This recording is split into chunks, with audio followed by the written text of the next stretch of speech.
I was having Yasha Rico from StreetScores. My voice is finally back, and I feel like this is a good time to break down the review that I have from that Commanders loss to the Eagles. But most importantly, we're here to talk about why Washington Commanders fans and team, players, coaches, front office, everybody should be very optimistic about the Washington Commanders. Not only just the future, but also even the remainder of this year. We're going to dive into the rest of the schedule, all of that type of stuff. Also, there are some gems to take away from this game. And there were a lot of negatives, but there were also a lot of positives, including Mike Sainristil was a huge draft still in the second round. We're going to dive into all of that and more, but before we do, make sure you stiff arm that like button, stiff arm the subscription button, and stiff arm the bell next to that subscription button so you get notification each and every time I release an informative and opinionated video just like this one. Make sure you stay tuned to all of the content. I promise I got y'all all throughout the week. Since we played Thursday, we don't necessarily have anything going on Sunday, but I promise I'm still going to come to y'all with daily uploads like I always do. And make sure you stay tuned because when we do play the Dallas Cowboys in about 9 days, I will be live streaming that as well. But before we get any further, I start to go off track and everything like that, let me go ahead and hit this intro so we can dive straight into why y'all pulled up and clicked on this video in the first place. Let's get it. Adam.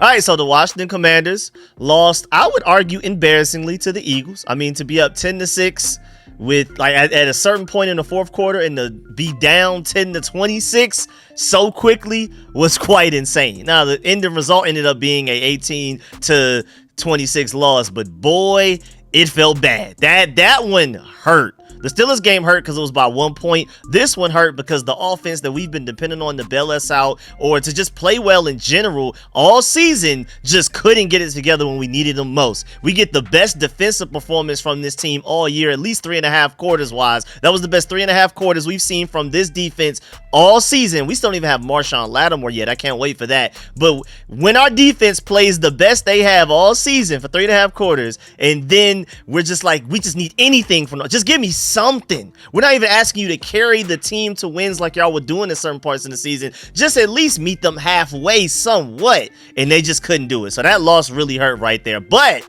again, we're here to talk about why we should still be optimistic as fans and even as a team. Again, players, like coaches, front office, everybody, we should be optimistic moving forward. We're going to dive into that right now. But I'd also want to let y'all know that this is still an overall like breakdown of the game. We're going to go position group by position group, starting with Cliff Kingsbury as the offensive coordinator, then quarterback, then running back, wide receiver, tight end, offensive line, defense, Joe Witt Jr. included, defensive line, linebacker, cornerback, safety, special teams, and then I also have a lot of reviews and ideas and opinions coming from other Commanders, reporters, and writers and things like that at the end as well, because I feel like they bring up great points that I agree with. So y'all already know, but that's going to be like the last 95% of the video. At first, I just want to break down, I mean, if there are any positive takeaways to take from this game, is that the defense is getting better and better.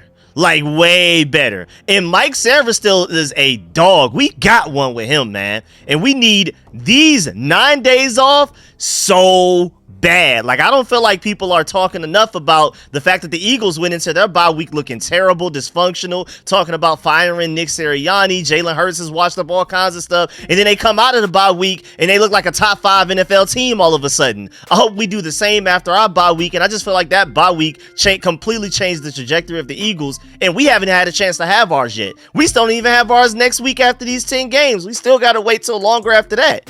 Even after we play these 10 games, even after we wait these 10 days after just playing the Eagles, we still got to play the Cowboys, then the Titans, and then we get our bye week in early December.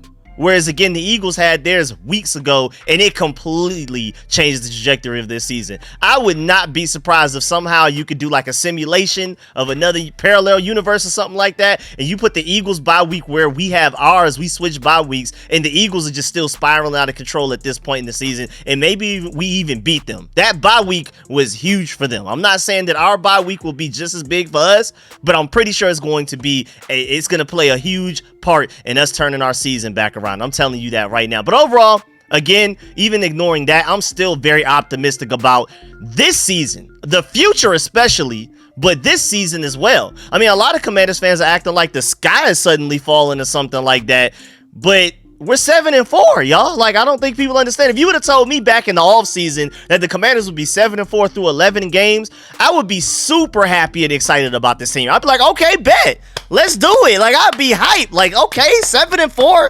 Commanders, immediate turnaround. Let's get it. And remember, 3 of our 4 losses are to top 6 teams in the NFL right now. The 8-2 Eagles, who we just lost to, the 7-2 Steelers, who beat us by 1 point after we shot ourselves in the foot so many times in that game. I mean, we're just one less Olamide Zaccheaus muff punt away from winning that game. Or the refs hating on us with the spot. Zach Ertz being able to just, with him being as big as he is, just lean forward a little bit, and then we have a game-winning field goal. Like, we're that close from beating the 7-2 Steelers. And then also we lost to the 7-3 Ravens. I promise you, all 3 of those teams will be talked about as Super Bowl contenders as you watch ESPN and all these other sports shows for the next few days, next few weeks, really going all the way into the playoffs. And that's a combined 7 losses between those 3 top 6 teams in the NFL. I feel like a lot of people aren't even noticing that. And I don't think I forgot about the Buccaneers as well, because that one is explainable too. That is a team that just won a playoff game earlier that year. So they were coming into the 2024 season on fire, and they basically caught us with our pants down before we had any chemistry on this team at any level, offense, defense, coaching staff, like our new offensive coordinator. How about new offensive lines coach? How about new everything from top to bottom? Passing game coordinator, assistant head coach on the defensive side, new secondaries coach, new defensive passing game coordinator, new linebackers coach, new defensive lines coach. We have no chemistry anywhere. None. Front office, and especially the players, man. I mean, that was the first time outside of practice that most of our team ever even played on a field together, especially defensively. Like, most of our starting defense didn't play a single snap in the preseason. So they had to go out there in that Tampa Bay humid heat, like in the peak of summer, and go out there and try to put things together. I promise you right now, I swear I will put money on it, that if somehow we can simulate this parallel universe again, if we played the Buccaneers next week, we would beat them. We are the better team right now. They are mostly the same team from what they were in week 1, and we are way better than what we were week 1. I mean, just defensively alone, look at Mike Sainristil. We had him in the slot with Noah Igbenogany and St. Juice and Michael Davis as your outside corners to start the season. The coaches didn't even know how to use the best way to use their players at that point in the season, week 1.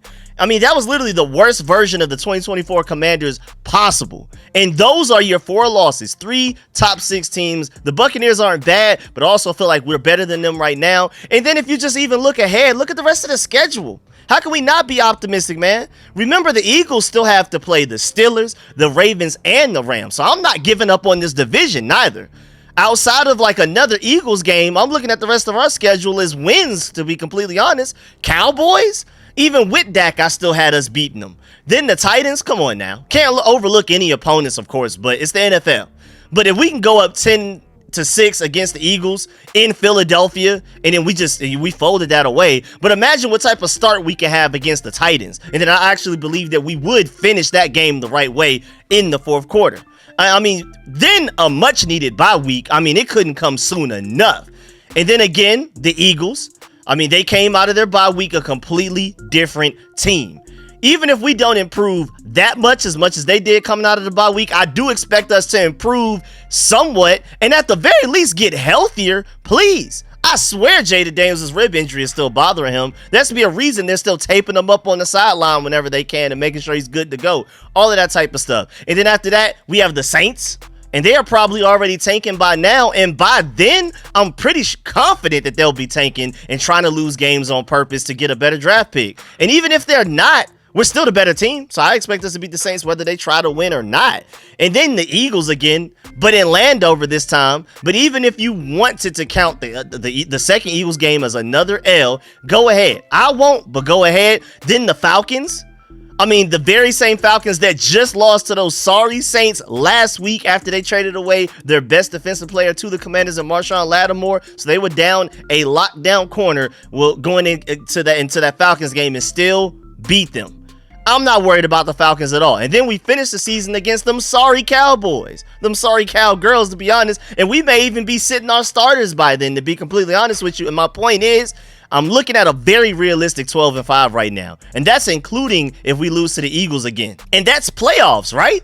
We make the playoffs at 12-5, right? And then it's anybody's chance at that point. Anybody can win. It's not basketball where you got to win 4 games in a series, 4 out of 7, best 4 out of 7 to move on. Anything can happen. But it does suck to finally have a 2-game losing streak this season for the first time. This is our first time all season that we've lost 2 games back to back. But it was within 4 days, so we just did not have time to prepare. We were not healthy and everything like that. We were healthier than what we've been, but you can clearly tell that Jaden Daniels is not ready. But I'm just proud of the fact that it took for us until week 11 to have a back-to-back loss in the regular season. Like, that's insane. That's pretty good compared to what we've been doing the past whoever knows how many years. That's insane in itself. And again, to the 7-2 Steelers and now the 8-2 Eagles are your back-to-back losses. The Steelers game lost by 1, and I felt like we got cheated by the refs. I also felt like we shot ourselves in the foot more than anything else. I feel like we beat ourselves even more than the Steelers beat us. And then the Eagles game, we were up 10-6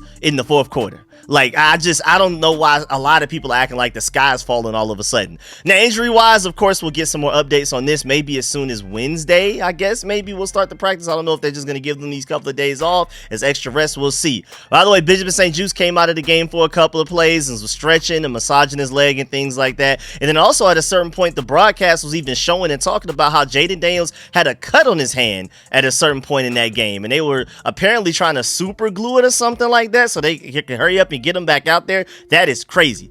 But either way, Benjamin St. Juste after the game said that he was experiencing leg cramps, which is why he was in and out a few times in that game last night, but nothing much more than that. Remember, he suffered a dislocated finger against the Steelers, but I guess he was able to play through that. And then apparently Jaden Daniels said after the game that, you know, he didn't even know where the the cut on his hand came from that had to be super glued or whatever like that. But again, I feel like even though it's not a new injury, I feel like that rib injury is still bothering Jaden Daniels. I've never seen him this inaccurate. We're going to get there.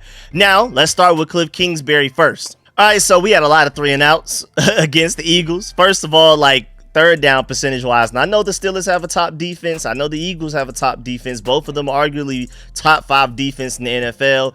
But, like, it's still no excuse, Cliff Kingsbury. And I blame some of this on execution. I blame some of it on the players, like quarterback, offensive line, wide receivers even as well. I feel like the running backs were the only like consistent position group out of our entire team, but I'm pretty sure they maybe even made their own fair share of mistakes. But Cliff Kingsbury, 3 of 12 on third down is on you, dog. I'm sorry. That's on you.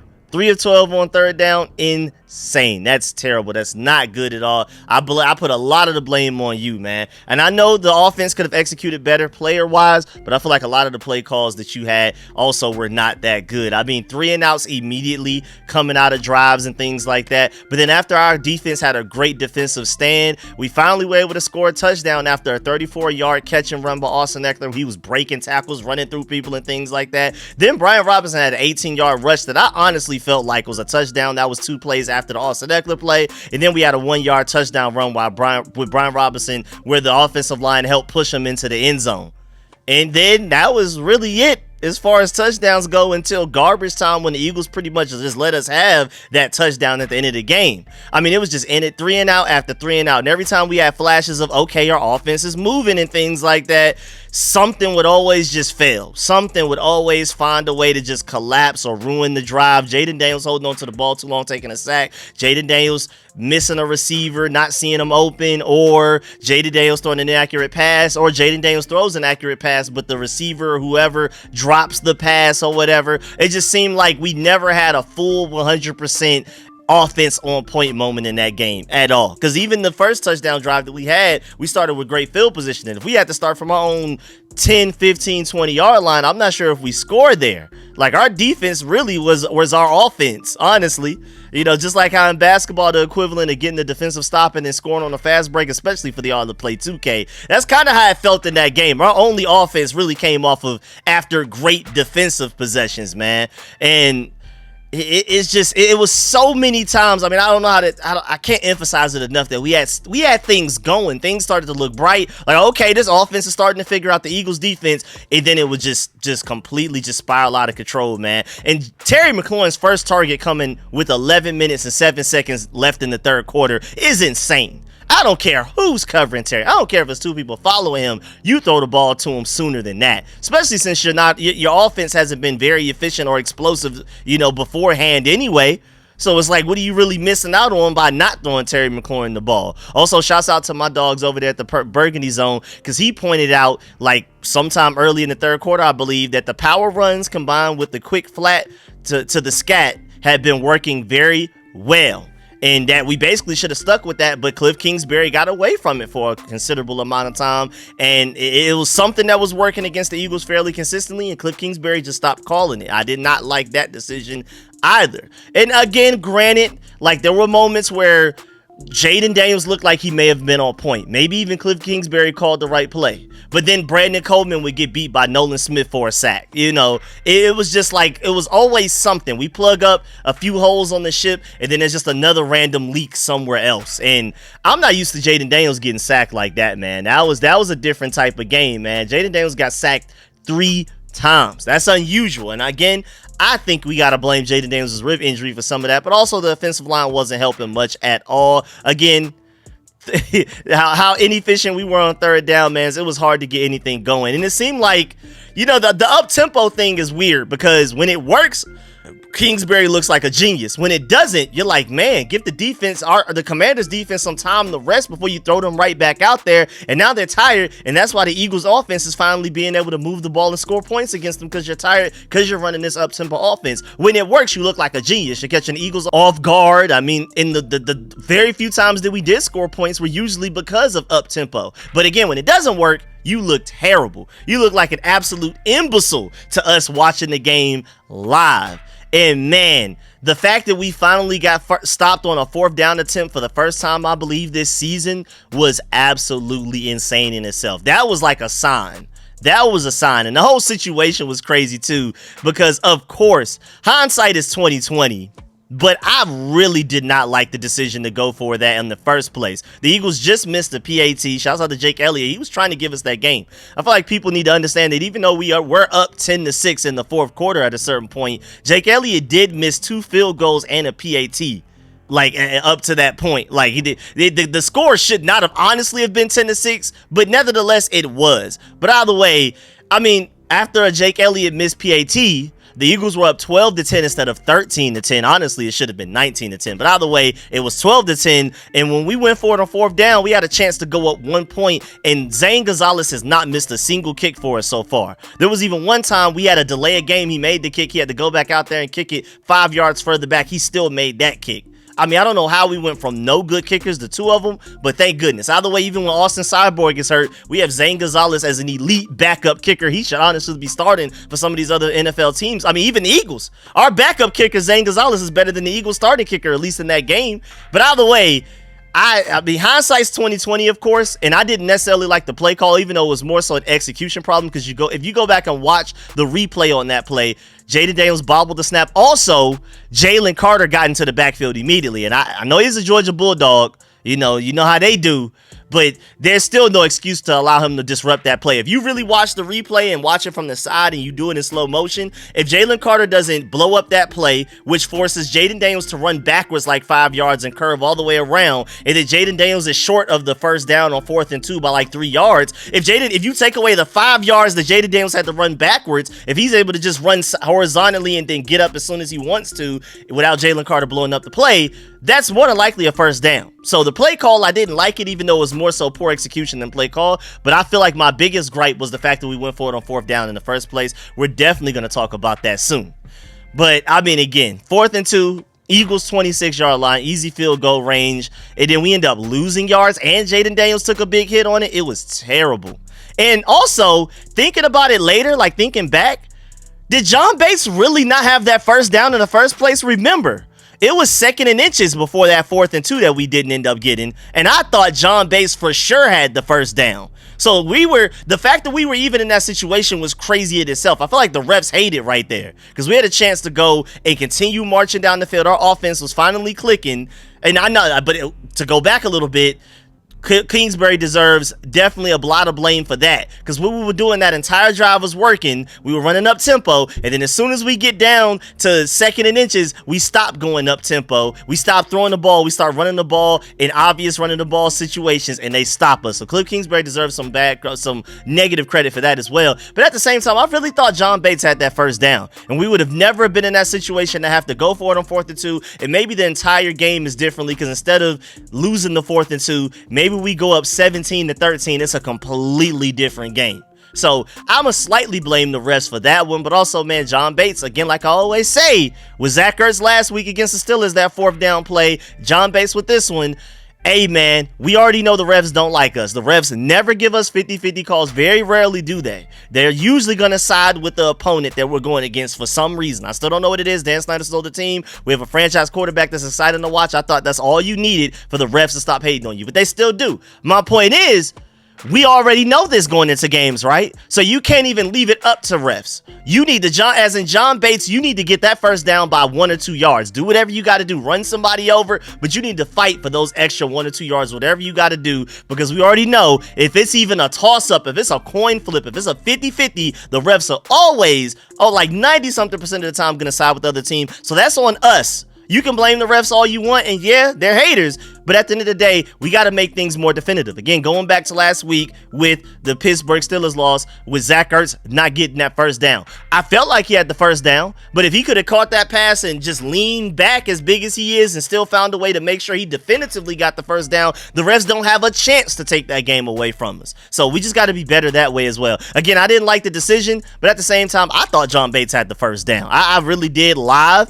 and even looking back at it, I really thought he did too, but it is what it is, man. You can just tell, again, Jaden Daniels, that rib injury was bothering him. It seems like it's limiting Cliff Kingsbury's playbook. He deserves a lot of the blame for this loss, but I also feel like Cliff Kingsbury does not have access to the entire playbook, because the offensive line was also getting whooped by another great defensive line for the 2nd game in a row. So it was limiting him. He still deserves some blame, though. But I also hated how, like, it's a 2-possession game. We're down 16, 2 minutes left to go, and we got inside the 30-yard line, and then we just started running the ball. I'm assuming they did that so that they just pretty much conceded the win. They just gave the Eagles the win. We were like, we lose, we forfeit, white flag and all of that. We're gonna chew the clock, but we're still gonna try to score a touchdown to make this look at least somewhat respectable on the scoreboard. Maybe take some momentum into this 10-day break, that hey, maybe this offense figures something out. I don't know, but I feel like we were chewing the clock so that our defense wouldn't have to go back out on that field again, because they were already tired. I feel like that was a favor to the defense, I'm assuming. It was still really weird to me, though. I felt like we should have tried to go for it, up tempo, try to at least give us a chance to win this game some way, somehow, because we ended up not getting that onside kick. But if we would have went up tempo and throwing the ball a lot and things like that at the end, and maybe we score a touchdown quickly, maybe we don't even have to onside kick it. You just never know. We definitely waved the white flag during that last offensive drive that we had. And it's crazy too, because Washington was aggressive all season. We even went for it on 4th down when we shouldn't have, honestly, when an easy field goal was there to take the lead, and then in the final minutes of the game you go slow and conservative. That was very, very strange. I did not agree with that. I don't know if that's a Dan Quinn, Dave Gardy, Cliff Kingsbury thing, but I did not like that, man. I mean, shouts out to Michael Phillips. He worded it perfectly. For a team that has fought for every second all season, it's a strange time to just hit the give up button out of nowhere. But maybe they were just ready to go ahead and get into this 10-day break. Like, man, let's just get out of here without even more players on our team getting hurt. I mean, it really felt like Ron Rivera was on the sidelines today for a lot of the decisions we were making, man.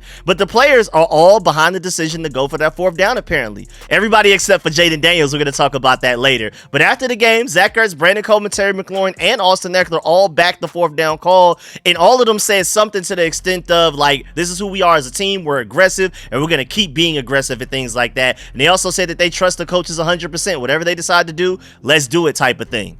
But, man, I mean, what happened to our offense? I thought our offense was bad against the Steelers. It was even worse against the Eagles, man. And we put up 27 against the Steelers, who ranked second in the NFL in points against. And we shot ourselves in the foot a lot that game. We should have scored even more points. And how do we go against the Eagles, who are still a top defense, but not as stingy of a defense as the Eagles are, and go out there and play that poorly? What happened? I mean, just to let you know, based on EPA per drive, the Eagles defense held the Commanders offense to their worst offensive performance of the entire season. Eagles defense is allowing 16.4 points per game, the third best mark in the NFL, and we just weren't ready, I guess. I mean, hey, we outscored that with 18, but again, 8 of those came in garbage time. Shouts out to Zach Ertz for the touchdown and the amazing 2-point conversion catch. Now, quarterback-wise, man, I mean, off rip, Jaden Daniels was looking off immediately first quarter. I mean, bad decision-making, inaccurate, throwing passes in the double-team Noah Brown routes. Then third drive, he didn't see Eckler on the first down. Easy first down, wide open. He tried to run it himself. And then even the fact that he could, I love Nakobe Dean, another Georgia Bulldog. But I don't think Nakobe Dean should be able to tackle and stop Jaden Daniels from getting 5 yards in the open field. Jaden Daniels has to not be 100% right now. I just refuse to believe that. And then after that drive, he looked indecisive and was taking unnecessary sacks, holding on to the ball too long. And then, hey, we took over the possession with 8 minutes and 13 seconds left in the second quarter, and the Commanders still didn't have a single reception to a wide receiver yet. Every receiving yard at that point was mostly running back, but a little bit to the tight ends. I mean, hey, think about it. By the end of the game, Austin Eckler led our team in reception yards with 89. Zach Ertz was second with 47. John Bates was third with 17. Then everybody else on the entire team only had 1 reception, including Terry McLaurin, Lamine Zaccheaus, Noah Brown, De'Ami Brown, everybody else. And Luke McCaffrey only had 1 target with no catches. So Austin Eckler and Zach Ertz combined for 14 catches, and I don't believe the rest of the entire team combined for the same amount. Or if you want to throw John Bates in there, how about John Bates, Austin Eckler, and Zach Ertz combined for 16 catches? The rest of the entire team didn't even combine for half of that. That's absolutely insane, man. I'm looking at the stats right now. But then late in the second, we were moving the ball really well, and then Jaden Daniels started to throw ducks to open receivers out of nowhere. I mean, the last 2 ducks on that drive right there, not good. But at the same time, the second one was fairly catchable to Austin Eckler. He was really upset about it, really upset at himself about it. But shouts out to the leadership from the Commanders. Again, some positives to take away from this game. When Austin Eckler dropped that fairly inaccurate throw by even though I'm not even sure if it was inaccurate. I believe it got tipped by the defensive line, so I don't want to blame Jaden Daniels for that one. But the throw before that was just plain old inaccurate for absolutely no reason. But Austin Eckler ended up dropping the pass. I believe it was tipped by the defensive line, but he was really beating himself up for it. Brian Robinson sprinted over from the sideline to talk him up, and Bobby Wagner came flying over to get in his ear as well. That's big-time leadership from this team. I absolutely love it. And then, man, there were some wide receiver drops, but even on some of them, including one of the De'Ami Brown ones, he had the ball in his hands, like in both of his hands, should have caught it. But even some of the drops De'Ami Brown had were some of the receivers had were inaccurate passes from Jaden Daniels. He just was not accurate, man. I mean, he wasn't playing well, but at the same time, the receivers weren't helping him out much as well. And so, man, I was hoping going into halftime we would make some type of adjustments, because this game, and it ended up being true throughout the entire game, but this was the least comfortable we've seen Jaden Daniels all year. You could just tell that he just did not trust this offensive line to hold up as long as they needed to. And you can also tell that he looks a little hurt. So by halftime, man, we only had 7 offensive points. We went into halftime up 7-3. I was like, man, this defense is dominant. If our offense could just figure it out, we'll be fine. We'll win this game.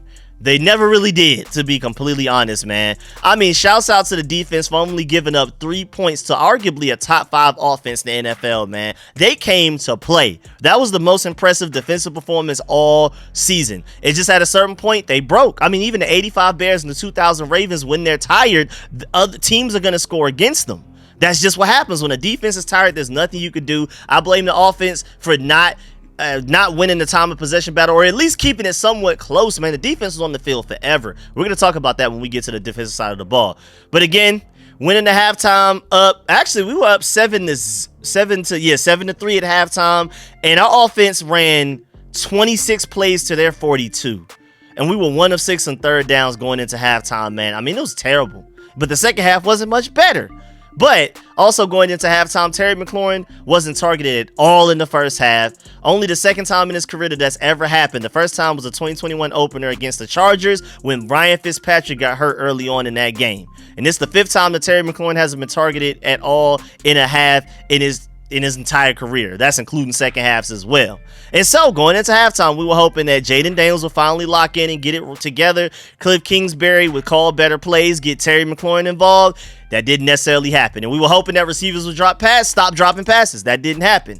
And so coming out of halftime, Jaden Daniels continued to look inaccurate, even on the first drive of the third quarter. And I'm telling you, I feel like the rib injury has something to deal with it, but maybe should we be concerned about Jaden Daniels in cold weather? I don't believe so, but there is something to the fact that, born and raised in the IE, California, played for Arizona State, went to LSU. He's never seen snow before. So 50-degree weather probably was getting at him a little bit, but I feel like it was more so the rib injury than anything else. Also though, again, Brandon Coleman and Andrew Wiley getting whooped left and right. How could you ask Jaden Daniels to sit in that pocket and trust his tackles when they were getting whooped the way that they were? Jaden Daniels was not seeing the field very well, but also both of his tackles were getting whooped on, and he probably had like a rushed clock compared to most games where he just had to kind of go through it quickly, even though in the first half he was holding on to the ball too long without getting rid of it. And then it seemed like the second half he was kind of rushing himself. He was inaccurate. He was overthinking it a little bit. But then Jaden Daniels finally had a good drive where he had a really good throw to Zach Ertz on a 16-yard gain. It looked like he was finally starting to figure it out and things like that. We were finally moving the ball. And then, it just went back to being inaccurate. Receivers dropping passes. It was just an overall bad offensive game. And then eventually he got intercepted. And it was a bad decision. It was an inaccurate throw. You could easily argue that was the worst game of Jaden Daniels' career so far. And it's crazy too, because against the Giants and the Bears, it didn't seem like his rib injury was bothering him as much as it was just against the Eagles recently. Maybe it got re-aggravated against the Steelers or something, or maybe even going back to the Giants game. But he looked worse today than we've seen him all season, man. He was throwing passes to his receivers' ankles a lot in that game, man. So this 10-day break couldn't come any sooner for a guy like Jaden Daniels. Hopefully he'll come back and ball out. Also, shouts out to Chris Russell, because he brings up a great point. He said perhaps Jaden Daniels is not injured enough to be on the official report, but clearly something is not right. I've made this point several times. He and the Commanders have now played 11 weeks in a row, plus 6 weeks of camp and preseason. That's 17 weeks in a row of football, right? Last year, LSU played 13 games with a bye week at the end of October, and then a long break before the bowl game, which Jaden Daniels didn't even play in. So a lot of football for 17 weeks in a row could be a big factor here. That's something definitely to keep in mind. Now, I know a lot of y'all probably saw it live. Maybe some of y'all missed it, but Jaden Daniels, if you read his lips, right after we did not get that fourth down conversion, it looks like he clearly said, should have kicked the field goal. Like, it clearly looks like that on the replay. But Jaden Daniels spoke to the media after the game, and of course he's gonna butter it up and make it, say that he trusts the coaches and everything like that. But I don't know, it looked like on that sideline he didn't. It seemed like he did not like that decision. But after the game, he said that he was all for the decision to go for it on fourth down, said that there was a slight delay getting the ball snapped and it impacted the play, blamed his cadence, and said that he's gotta do better. Also, as far as the fourth down goes, Quinn said that it wasn't executed well. And John Comm also pointed out the fact that Samuel Cosmi pulled to his left, but Coleman was pulling to his right, as were Biotish and Wiley. Jalen Carter penetrated through Cosmi's gap and then forced Jaden Daniels to go much wider. Again, if Jalen Carter didn't blow that play up, we would have never been. Jaden Daniels probably more than likely converts that fourth down, because he missed it by 3 yards. He had to run 5 yards backwards to start the play because of Jalen Carter. Also, Cliff Kingsbury, a lot of Jalen Carter's most impactful plays were times that you almost virtually left them unblocked. Like the guy blocking him would pull, and then you were asking for another offensive lineman to hurry up and run over and get in front of him, and it just did not work most of the game. I did not like that decision from Cliff Kingsbury. I'm going to blame him for that, man. But also, Jaden Daniels has now had his 2 least productive rushing performances in his last 2 games. I'm telling you, the rib injury has to have something to deal with it. It also deals with defenses doing a great job of scheming against him to not allow him to use his legs. But, man, he ran for 23 yards versus the Steelers and Eagles combined, y'all. His previous low mark over a 2-game stretch was 72 against the Ravens and the Panthers. And remember, he missed 3 quarters against the Panthers. Like, this is the least Jaden Daniels has been able to use his legs all season. Also, Shouts out to 3013 for pointing this out. Jaden Daniels before the injury, how about a 75.3% completion percentage afterwards, 59.5%. How about passer rating before the injury, 107.1 versus 89.6 now. How about EPA per play, 0.28 before the injury, 0.09 after the injury, EPA per drop back. And then how about yards per attempt, 8.5 before the injury, 7.4 after the injury. Now, I feel like playing against better defenses also has a larger impact on that as well, but I feel like the injury has a lot to do with it. Running back wise, Austin Ekeler was doing his thing. Whoo-wee, boy, in the receiving game, again, 8 receptions, 89 yards off of 9 targets. Again, the one target that he dropped, it was technically a drop, but it was tipped at the line of scrimmage by a defensive lineman. If it isn't tipped, it's probably right in front of Austin Ekeler where it needs to be easier catch. Maybe he catches it as a first down, and we probably even score more points than just a field goal, and the whole trajectory of that game is different. I mean, it's like the little things. Whoever that defensive lineman was to tip that ball maybe changed the entire game right there with something that simple, especially when we were missing so many good opportunities. We were shooting ourselves in the foot, dropping passes, Jaden Daniels inaccurate, Cliff Kingsbury bad play calling, that the one time that everything did work out well, but it was just this one random part of it that basically led it to failure. I mean, a lot of little things add up to big results. But again, my point is Austin Ekeler balled out today, man, especially in the receiving game, because he was making guys miss, running people over. He was getting so much yards after contact, it was ridiculous. And then Brian Robinson did what he could. He was breaking a lot of tackles. He showed you that he clearly mattered for this offense, especially that drive where he ended up getting that 1-yard touchdown run. The play before, we had that 18-yard run. He broke like 2 or 3 tackles. And I love the rest of our running backs in our running back room, but Brian Robinson makes a huge difference. He ended up with 16 carries, 63 yards. I feel like he should have gotten the ball more. He also had that 1 rushing touchdown. Austin Ekeler also had 2 carries for 7 yards. Jaden Daniels only had 7 carries for 18 yards. But most of the running production came from Brian Robinson. Most of the receiving production came from Austin Ekeler. So I feel like, if anything, the running backs had the best day out of any position group, especially on the offensive side of the ball. Wide receiver wise, Dyami Brown had the first catch of any receiver for the Commanders, and it was 8 minutes left in the second quarter.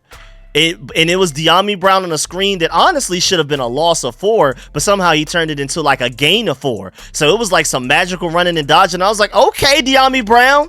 But then he had a holding penalty on an Austin Ekeler first down like a play or 2 after that. So it was like he pretty much canceled it out. Then he had a really bad drop with less than 10 seconds left to give us a chance to get into field goal range before halftime to potentially go up 10-3. So thank you for that as well, Dyami Brown. Dyami Brown, 2 straight weeks of disappointing us. Not fun at all. Again, he had a good play on that screen, but other than that, holding penalty, drop passes, come on, dog. Shouts out to Noah Brown, another defensive pass interference. It seems like he basically averages 1 a game right now. He's the best pass interference forcing wide receiver in the NFL right now. And on that defensive pass interference forced by Noah Brown, that was Cooper DeJean, however you pronounce it. And hey, man, Mike Sainristil better than Cooper DeJean, what it looks like, even though Quinion Mitchell is different. But Terry McLaurin finally got his first catch with under 12 minutes to go in the 4th quarter.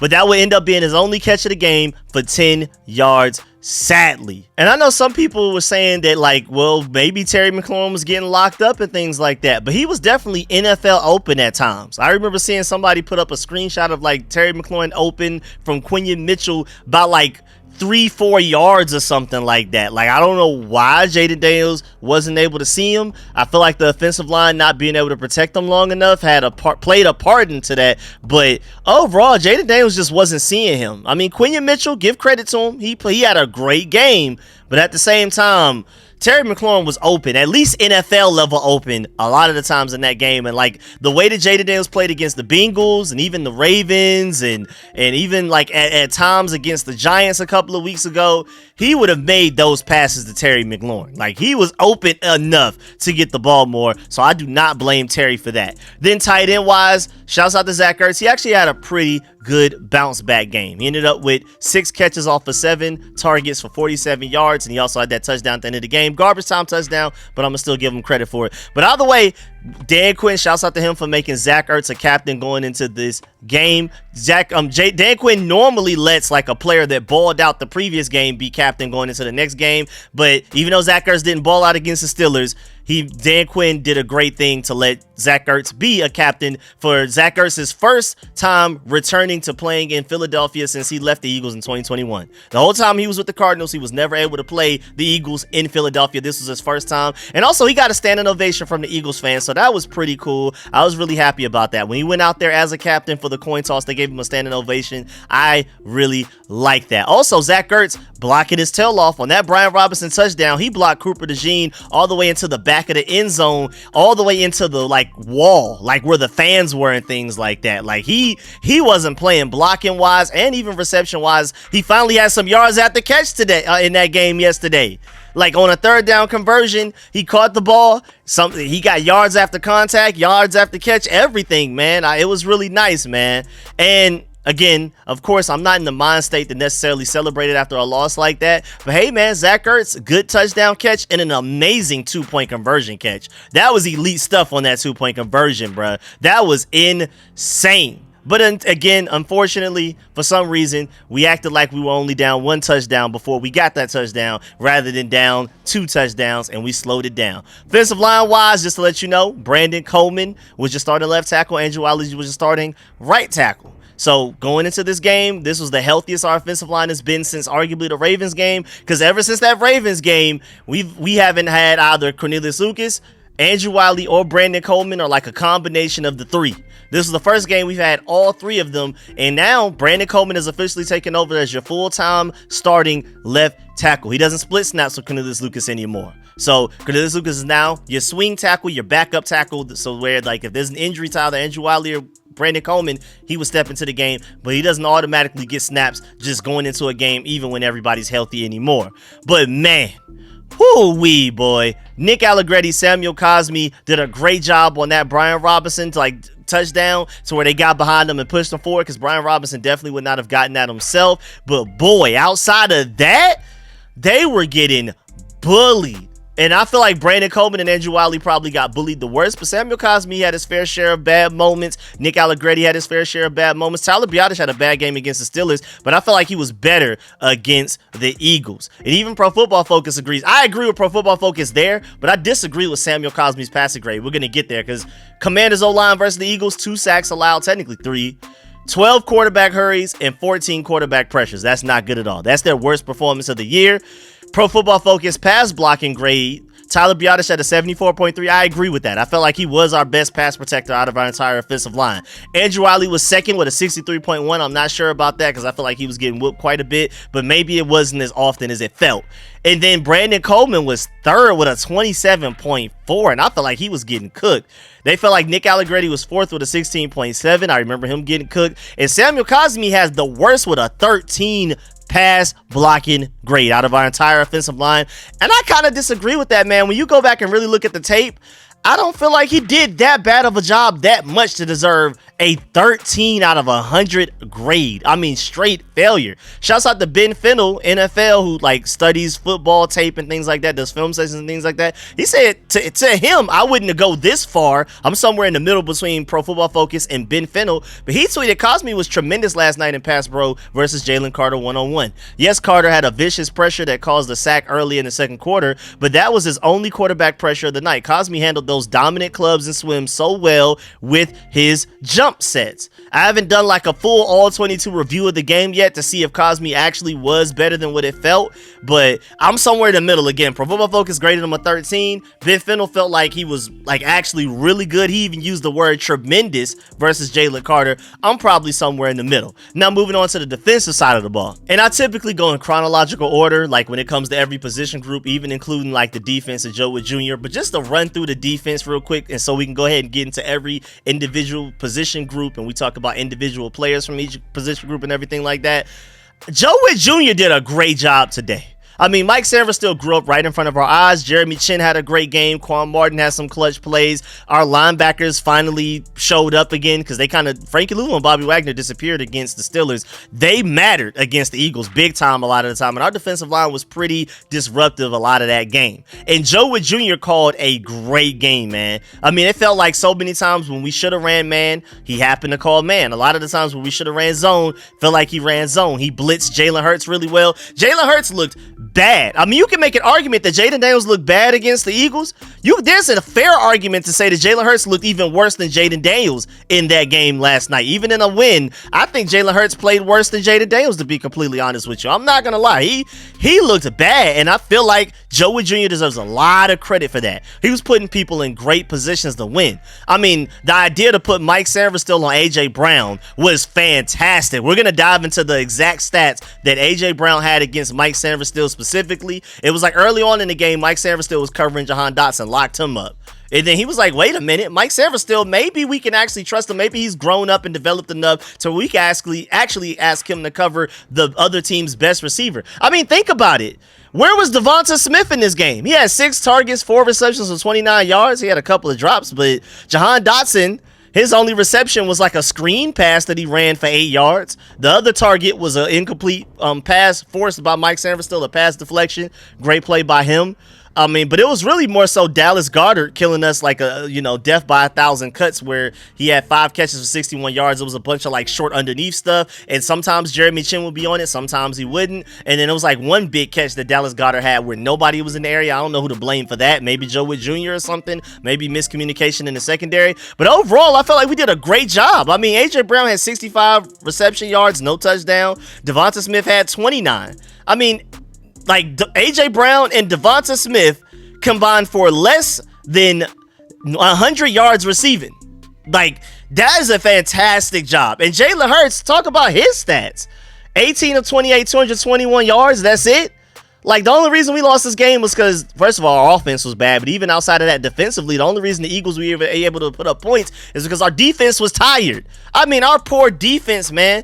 There was a certain point in that game, like going into like early fourth quarter, and our defense had already been on the field for over 30 minutes. Our offense did us no favor. So I blame all of the Eagles touchdowns, especially those late couple of ones to Saquon Barkley, completely on the offense. I mean, one of the Saquon Barkley touchdowns was after a Jaden Daniels interception that gave the Eagles really good starting field position. And then it didn't even have to go far for another touchdown. So I do not blame our defense at all. I firmly believe our defense was dominant for 3.5 quarters. And the only reason they weren't dominant for a full 4 quarters is because they were tired. The Eagles' time of possession was absolutely insane at a certain point, bro. And there were even moments where the Eagles were easily in field goal range, and our defense would come up with a big play to get them out of field goal range. That was the best defensive performance I've seen from this team, not only just this season, but you could argue even going back maybe a couple of years. Like, I can't wait for this team to get better. Just remember, we're going to talk about this towards the end of the video, but this is the worst version of the Commanders you'll ever see again.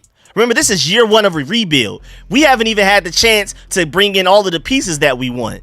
We did all we could in one offseason, Adam Peters, Dan Quinn, and those guys, to turn this team around from what Rivera handed to them with a bunch of failed first-round picks and Emmanuel Forbes, Jamin Davis, and all going all the way Chase Young and stuff like that. All of these guys are gone. That we just basically threw away all of our Jahan Dotson. We threw away all of our first-round picks. It's amazing that your last 4 first-round picks from Ron Rivera, 4 years in a row, and then a new regime comes in, and we're 7-4 after losing 2 games in a row. Like, that's insane. We just literally threw away first-round picks. You see the Eagles' first-round picks having large impacts on this game. When we were drafting, I believe the Jahan Dotson draft is when the Eagles got Jalen Carter. And Jalen Carter alone was enough of a difference for us to lose this game. If Jalen Carter didn't exist, we probably still win this game with as bad as we were offensively.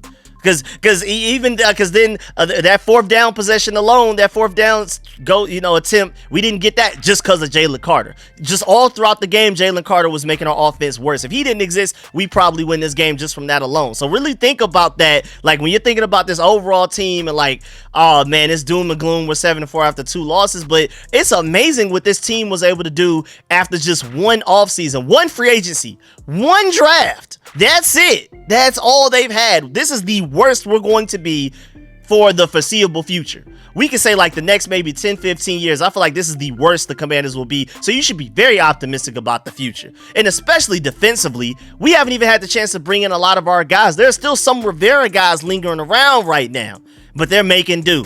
And again, in 1 offseason to be this good, I'm very optimistic about the future. Again, shouts out to Joe Wood Jr. and the entire defense. I typically go in chronological order, but we're going to go ahead and move past because this defense deserved better. I mean, just one last thought, man. They were out there for almost an entire 30 minutes. It was like 29 minutes and 50-something seconds early in the fourth quarter. That makes zero sense. Again, my point is, even the 85 Bears and the 2000 Ravens, once they're tired, will give up some touchdowns, especially runs right up the middle when they're absolutely just gasping for breath. So I just felt like our defense, I still consider them having a dominant performance, even after the Eagles managed to score 26 points. Now moving on to the defensive line. Early in the game, Johnny Newton and Jalen Holmes and Sheldon Day were very disruptive. Now, maybe I was just too nervous to notice the rest of the game if they were still impactful, but man, that first half, Sheldon Day, Johnny Newton, and Jalen Holmes were very impactful, man. Deron Payne even had himself some moments, but the main thing is that a lot of these younger guys, with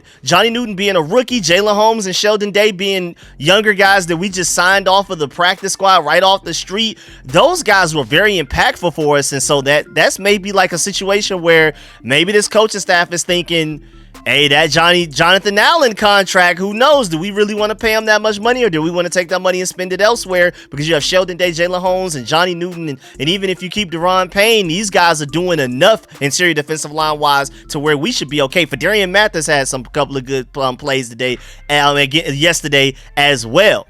I mean, Dorrance Armstrong, he was there. I'm not sure if he got credited for it, but it ended up being a Frankie Louvu sack. But he was there. He had some impactful plays as well. Fadarian Mathis had a great run stop at a certain point in the game that was huge because the Eagles were barely on our side of the field. And man, they were moving the ball at that point. And if Fadarian Mathis didn't have that stop, maybe the Eagles end up getting more yardage on that play. Then it's a shorter third down to go, and then they end up converting it and things like that.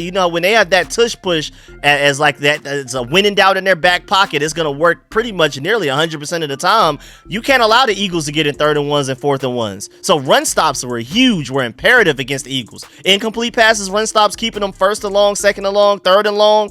Well, I mean, of course, ignore 1st and long, but 2nd and long, 3rd and long was really important, because if you get the 3rd and 1, 4th and 1, the Eagles are just going to tush push it and get it almost every time. So we had to kind of play defense differently. 4th and 1 was not acceptable against those guys like it would be against most offenses. So I was really proud of the defense for that alone, especially the defensive line.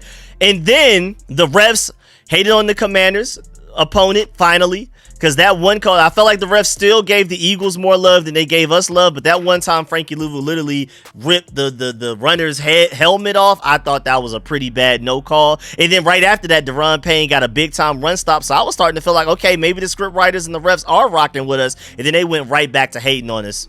They went right back to hating on us immediately after that. And also moving on to the linebacker room, Frankie Louvu and Bobby Wagner finally showed up, man. Again, they kind of disappeared against the Steelers, but they balled out today, man. Bobby Wagner had a bunch of great run stops. Frankie Louvu had 2 sacks, and one of them was huge, where he forced the Eagles were well in the field goal range. The first sack was on the Eagles' own 20-yard line, so that was great. It was 3rd and 8, great way to force them to punt. But the other sack that he got, when we really needed the Eagles in field goal range, he ended up sacking Jalen Hurts for a loss of 13 on a bad Nick Sirianni play. It was like a reverse, and then they tried to pitch it back to Jalen Hurts so he could throw the ball, and Frankie Louvu read it the whole way. And I love the fact that he did an Eagles celebration right afterwards as well. I love that. I love that trash talk. And Frankie Louvu had himself a great game overall, in my opinion.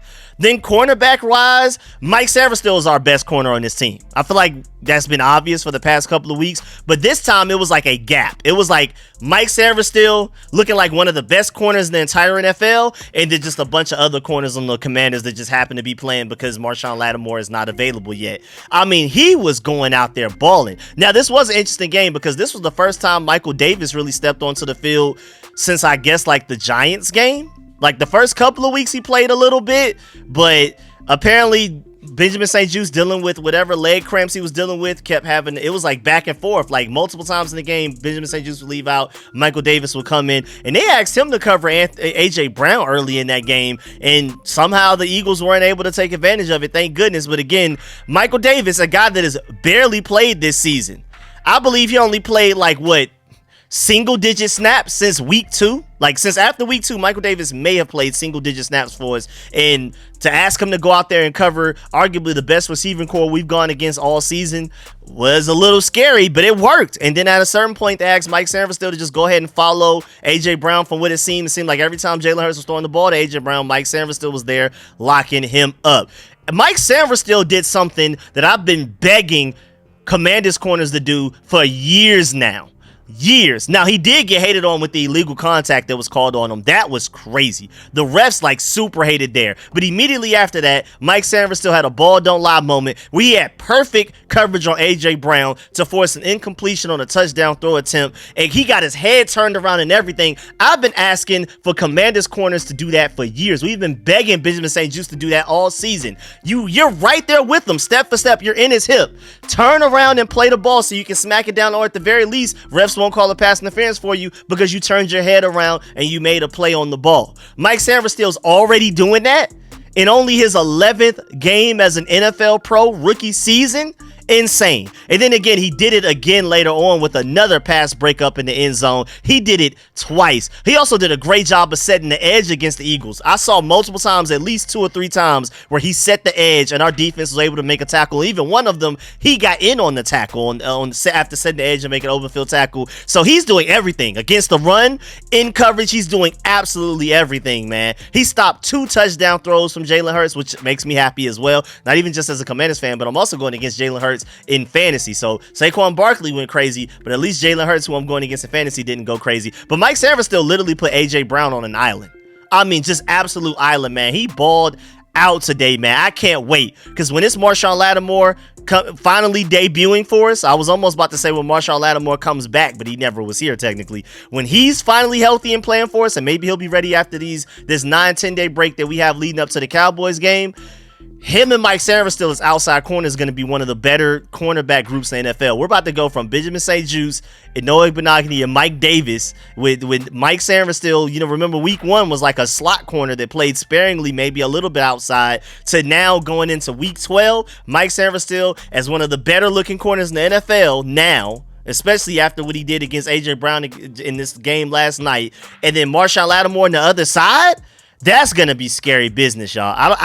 I mean, how do you even throw against that? Just to let you know, Mike Sainristil had the highest graded game of his career last night against the Eagles, finishing with an 89 overall grade with a 90 coverage grade. Absolutely insane there, man. Mike Sainristil earned a coverage grade of 90. He held A.J. Brown to just 2 catches for 31 yards on 3 targets. So when A.J. Brown was matched up against any other corner, he had 3 catches for 34 yards.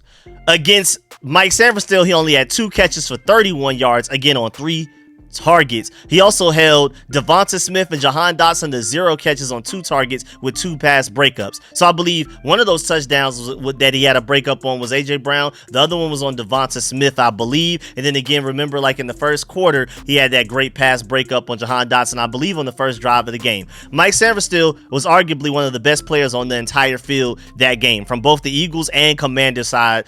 Offense, defense, special teams. Mike Sainristil was one of the best players that played last night. Point blank period. He balled out. Also, safety group wise, Jeremy Chin balled out a lot of that game. Now, one time he was caught slipping. Dallas Goedert slipped under him. He had his eyes on Jalen Hurts. I don't know if they asked him to QB spy or something. And I don't know what's going on with my dogs right now. I guess they're fighting. Can y'all let me finish recording real quick, please? But either way, Jeremy Chin was caught looking in the backfield, and then Dallas Goedert was able to get by him and pick up a first down. I believe it was on 3rd down or 2nd down or something, and that really hurt because it was like a pretty big gain as well.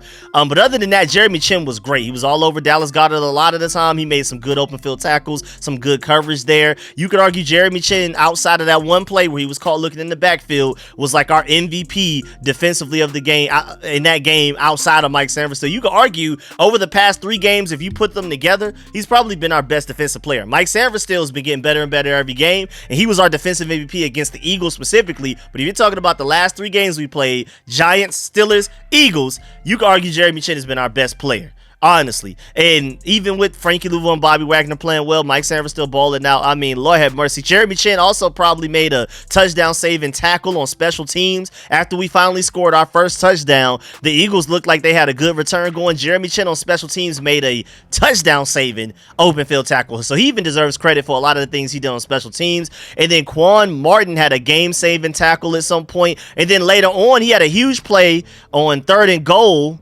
for the Eagles to force a field goal right before halftime. It was a great blitz call by Joe Witt Jr., but also Quan Martin blitzed. I don't know if y'all noticed, 2 receivers were open. They ran like a mesh route. They had the receivers and corners running into each other as they crossed, and then ended up being 2 open Eagles receivers. All Jalen Hurts had to do was just throw the ball any type of way. He could have thrown it under his legs if he wanted to. But shouts out to Quan Martin, because when he went to go get Jalen Hurts, he made sure he attacked his arms and kept them down. So Jalen Hurts was forced to throw like a little ugly shovel pass that ended up not going far enough, thanks to Quan Martin. I don't think people understand how much Quan Martin just saved a touchdown there. They ended up kicking a field goal, and that was their only points before halftime. It could have been a touchdown easily. 2 wide open receivers, good play call and play design by Nick Sirianni there.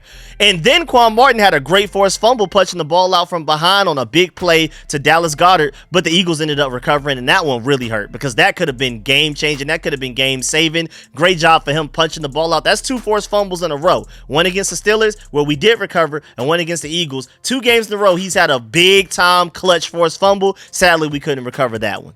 Special teams wise, not a lot to talk about necessarily, but Austin Eckler had some pretty good returns there. But Noah Igbenogany did put us in a bad situation. One of those, I think it was after the Eagles' first defensive drive. I believe that's what it was. I mean, their first offensive drive after our defense forced them to punt. Olamide Zaccheaus was back there to return, and then he had like a pretty decent return. It was either the second or the first, after the first Eagles offensive drive, or the second one.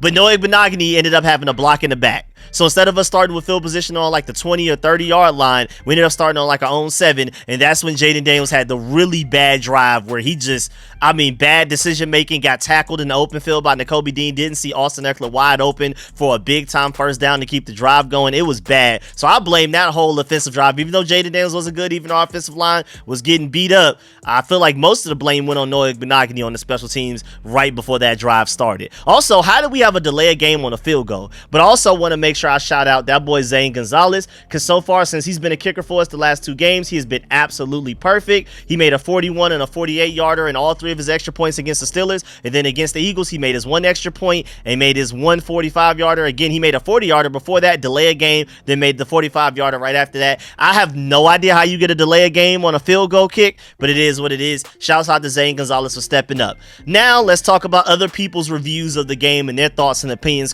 and the reason I bring these up is because I just feel like these are really good points, and I feel like they deserve spotlight. Just in case if you don't know who these guys are, I'm gonna make sure I shout out everybody in these. First of all, shouts out to @JDaniels MVP, because it is crazy that we went from 7-2 to 7-4 in just 4 days.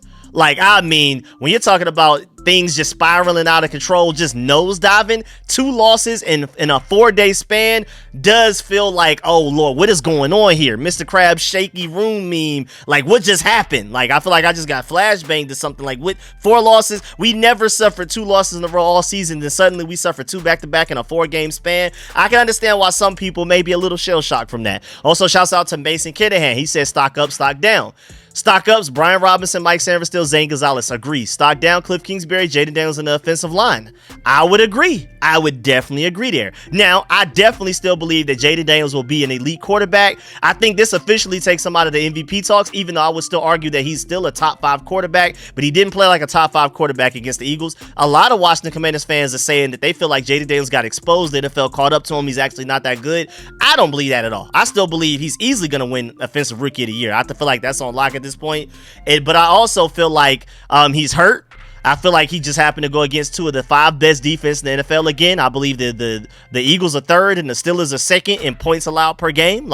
And they also have 2 dominant defensive lines that were whooping up our offensive lines and making things harder for Jaden Daniels. I feel like Jaden Daniels is going to definitely bounce back against the Cowboys and continue to ball out. I'm sure of that. I'm not worried about Jaden Daniels at all. Then you have @Commander's Realm. He always brings up a lot of points after a game. He said his thoughts on yesterday's loss at Philadelphia. He said, first point, Jaden's worst game yet by far. I would agree. I don't think he's healthy at all. Couldn't push the ball down the field all night. Looked hesitant to run. Not sure if ribs or hand or both, but he's not right. I agree. Also, he said, I thought Dan Quinn and Cliff combined for their worst performance yet. Dan Quinn didn't look energized. Bad call to not take field goal down 2, and Cliff was lazy with his play calls. I feel like I agree for the most part, because again, I just feel like also when the offensive line is getting abused the way that they were, and Jaden Daniels is inaccurate, hurt from whatever reason, receivers dropping passes. I mean, what could you honestly ask Cliff Kingsbury to do? But I also feel like at the same time, Cliff Kingsbury didn't do everything he could do. I feel like Cliff Kingsbury still had a bad day, but I feel like some of the blame does need to be pointed at the execution from the offensive players. Also continuing, he said offense as a whole looked uninterested, very little energy. I would argue that. He also said offensive line got dominated, specifically the tackles. Coleman looked like a rookie. I agree. Defensively, they did enough. Rattle Hurts early, kept them out of the end zone for 3 quarters. Would have liked a turnover, but I can't put this on them. Again, Quan Martin had a forced turnover, but the Eagles happened to recover. They were abysmal on 3rd down, but I felt like their 2nd down plays were the reason. Lots of nothing on 2nd down plays. That's a great point. I agree. Terry was nowhere to be seen, but then again, none of the receivers were. Hard to put it on him when JD couldn't throw more than 10 yards down the field. I swear he's hurt. Had you told me Elliott would miss 3 kicks, they keep Philly out of the end zone for 3 quarters, and Smith and Brown got held to under 100 combined yards, I would have imagined a W. Not the case. That is crazy when you think about it. Also, back-to-back tough games for a young team in 4 days. Felt like both losses were deserved. Mini bye coming up with a lot of healing and reflecting to do. On to Dallas. I completely agree. Then you have my boy Resh Manuel. He said, terrible performance. Wasted opportunities. Can't sugarcoat that. Also, can't dwell and lose sight of the big picture here. It's not about this game, not even about just this season. 7 wins already. Commanders are playing with house money. Keep growing and learning. Jaden Daniels. Now, I mostly agree with that, but I also feel like it's time. Let's go try to do what we can this year. I mean, I know ultimately looking ahead to the future, like I already said, this is the worst the Commanders team will ever be. I believe at least in the foreseeable future, the next 10, 15 years, I would say. But I still want to win right now, please. JP Finley said, I think the Commanders fans need to take a deep breath. Big picture, 7-4 with 2 home games coming against teams with a combined 5-13 record. Then the bye week finally, and a lot of football left. Deep breaths. I agree. I definitely agree there. Then you also have at J Daniels MVP again. He brings up another great point. I agree here as well. He said that God forbid a rookie quarterback who was hurt has 1 bad game and is called a bust by his own fans on the timeline. You can't make it up. I agree.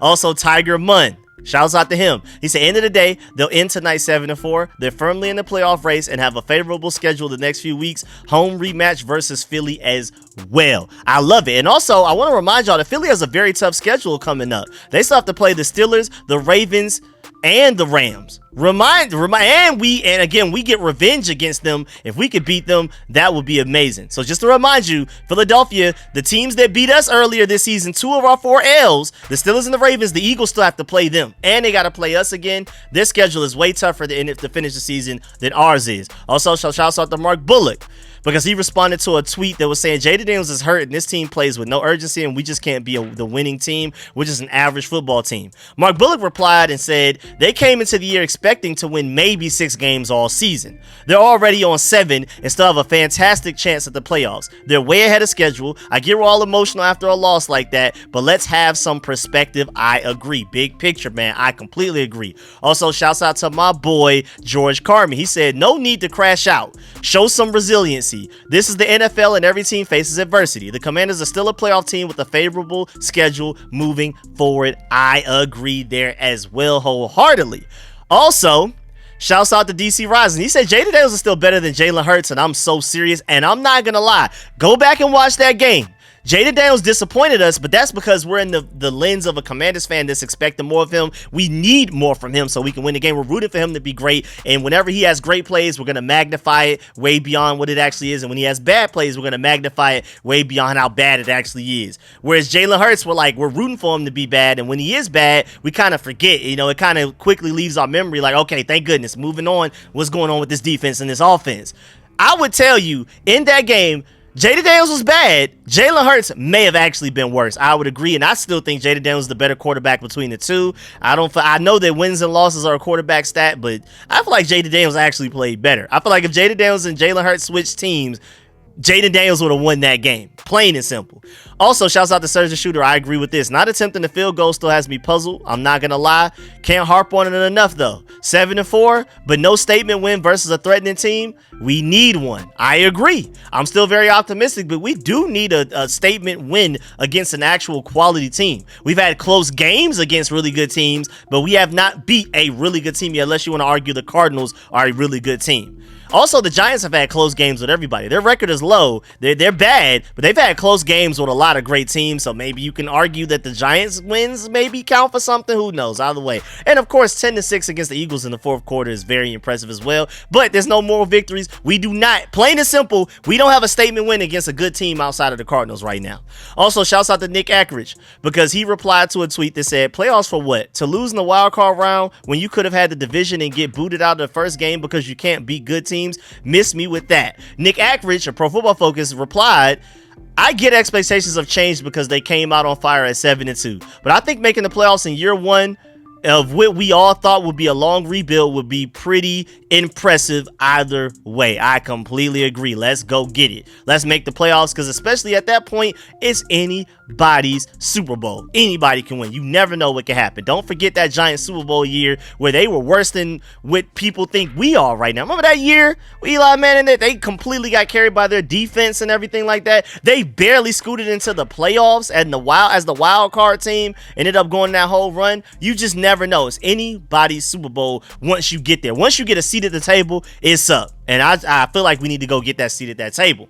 Also, shouts out to Grant Paulson. He said, Commanders losing Philly. First two game losing skid of the season, like I keep bringing up, which is crazy. Offense has clearly taken a step back against varsity defenses. Defense struggled. Jaden Daniels struggled. Just a rough stretch. Kingsbury's second half of season issue rearing his head. Jaden Daniels rib injury and issue. That's a good point. Has Cliff Kingsbury reached his cliff? We know before we even hired him, the whole thing was Cliff Kingsbury, top 10 offense first half of seasons, bottom 10 offense the second half of seasons once defenses figure them out. Is that's what's starting to happen here? Are there other factors involved? I'm hoping it's more of an other factors thing. But Kingsbury, you better figure this out before we start talking about that Cliff. Also, Grant Paulson finished by saying staff has work to do in the mini bye. 2 cupcakes loom on the schedule. Must get right versus Dallas and the Titans, and then go into the bye week up. With a 9-4 record. How can we be mad at a 9-4 record? Also, shouts out to Felix Trammell. He said in 10 days, you have a refreshed, healthy Commanders with Lattimore more than likely against a defeated and beat down Cowboys, followed by the Titans in a bye week. Team should be 9-4 with 4 games left. How can we hate that? Also, Rio Robinson brings up a great point. Shouts out my boy Rio. Make sure you subscribe to him and all of that. He says season has now hit adversity. How are we going to respond? I completely agree. I want to see how this team responds after their first 2-loss streak. And after all of this adversity, what are they going to do? Going against the Cowboys, a division rival, what are y'all going to do to step up and get out of this mud hole that y'all are in? And also, even looking towards the future, I'm 100% sure, like I've already said, that this is the worst our roster will be for the next 10-15 years. We're only going to get better from here. Imagine Adam Peters and Dan Quinn and all of these guys with another offseason. Not just 1, but 2, with 3, with 4. How great we'll look as Super Bowl contenders moving forward. And then before we get up out of here, I have a few more random thoughts. Hey man, please stop hating on us with these super late bye weeks, NFL. Please. The Eagles got blessed and look at them. It matters. I know people are saying stop making excuses and all of that type of stuff. You can say that all you want, but that matters. It affects things, man. And man, let's just get ready to beat them when we play them again in a few weeks for some nice, sweet revenge, man. I can't wait to play them Eagles again, man. I know some fans maybe are discouraged. I'm not. And then also, leaving the stadium, just to point this out, Sam 48 was in the like hallway and going into the locker room and everything like that. He was in the tunnel, and the Commanders players looked very disappointed. It seemed like after the Steelers game, they looked angry. This one, they just looked like, man, like I can't believe we let that one get away. I don't think that's going to affect them in the future. I think they're going to continue. I think we're going to bounce back, beat the Cowboys, beat the Titans, go into the bye week 9-4, and then how can you complain about 9-4? So again, I'm not worried about the players letting this game negatively affect them in the future. I feel like if anything, this is a hard-learned lesson and we'll be better because of it moving forward.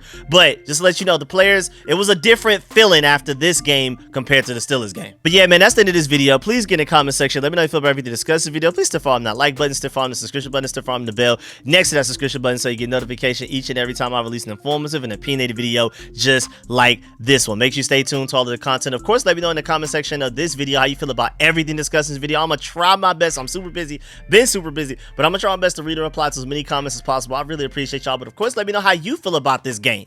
Let me know how you feel about, like, are there any positive takeaways from this game? Do you feel like we should be optimistic moving forward? Do you agree with all of my points about the 4 losses that we had? We shouldn't harp on it too much because they were against good teams, or one team that's not bad. They caught us lacking in week 1. Let me know how you feel about any of my opinions. Agree, disagree. Even if you disagree, I want to know why. All that type of stuff. So let me know how you feel about this entire team moving forward, 2024 and beyond wise, 2025, all of that. Do you feel like Marshawn Lattimore has a chance to play against the Cowboys this upcoming game? Do you agree that we need these 10 days off bad? Do you agree that we need this bye week in a couple of weeks as bad as anybody else as well? Let me know how you feel about all of that. And of course, make sure you still farm that like button on the way out. I'm going to catch y'all later. Appreciate y'all. I'm out.